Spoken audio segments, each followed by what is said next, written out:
Spune mândră, spune-mi ce s-aude în deal la vin.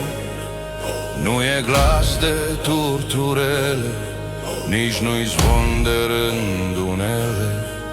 Ce s-aude în deal în munte, ca un zbucium de morminte, ca un vânt ce dă-n poiană și despică orice rană. Bate toba în primărie și ne cheamă la o știre, că e jale și mânie și e vreme de pieire. Vin străinii ca un nor să ne calce în cuibul nostru. Moartea trece pe ogor și ne întreabă cine am fost.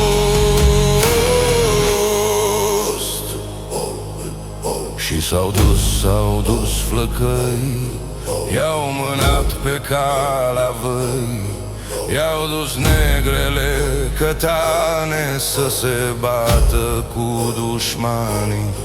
Și prin laștini și prin grobi, prin noroi și prin troiene, le-au pus puși la subsuor, plumb de moarte în geana genei.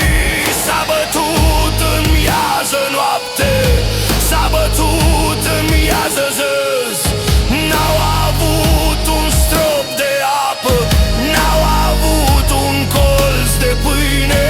Numai sânge, numai moarte, numai gloanțe zi de zi. Și din toți câți au plecat, unul singur s-a înturnat.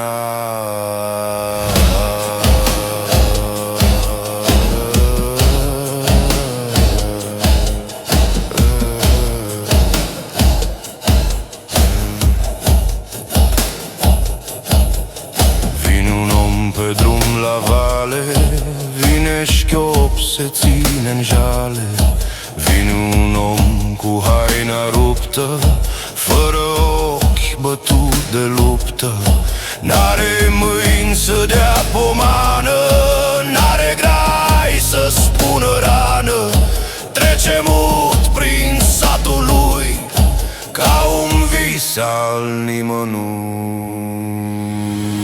Și-mi întreabă mândra în poartă, spune-mi om de peste soartă, unde-s cei ce-au plecat, oare floarea noastră de feciori? Iar el cască gura mută, din tăcerea lui te cheamă, și cu mâna ce-i lipsește face semn spre cimitir.